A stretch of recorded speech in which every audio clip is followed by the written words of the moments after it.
seen Geometry Wars Dimensions. Yeah. You love the series.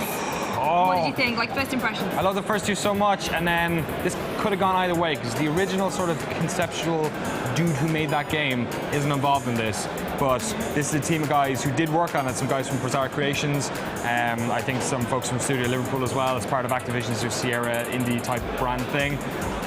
It's first 5 minutes I was super bummed because it's not really Geometry Wars, but it is kind of still Geometry Wars. So basically, in lieu of it being a kind of 5-level game where you are leaderboard hunting each other over and over again, this is a game that straight up has a campaign, a multiplayer co-op thing, and a competitive multiplayer aspect as well. Now, we only got to see the campaign aspect of it, but what essentially that was 50 levels in a linear structure, some of which were boss levels, where you are fighting waves, much like in the original Geometry Wars and Retro Evolved.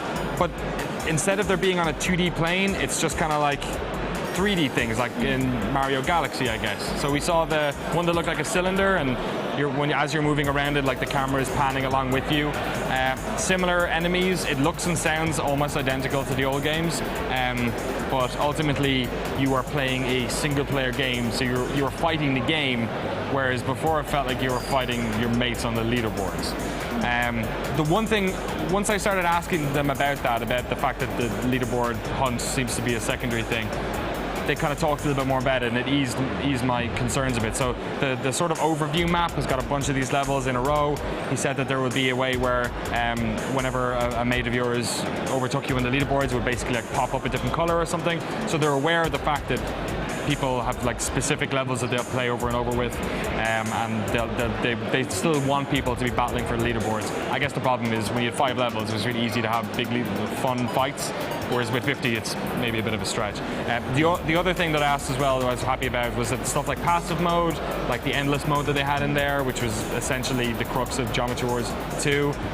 All that stuff's in there, but it's just peppered throughout that main campaign.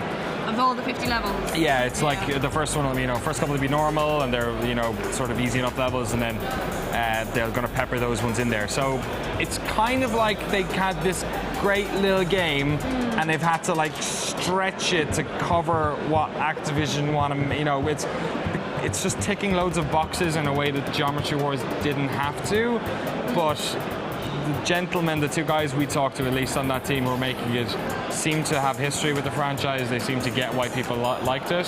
So I am cautiously optimistic for it, let's say. And I suppose another thing is it's going to be multi-platform. Yes, of course. It's coming out PlayStation 4, Xbox One, Xbox 360, PlayStation 3, and PC all this year. And I asked them if they were going to have leaderboards stretching across all the platforms. They said, we can't tell you that, we don't know yet.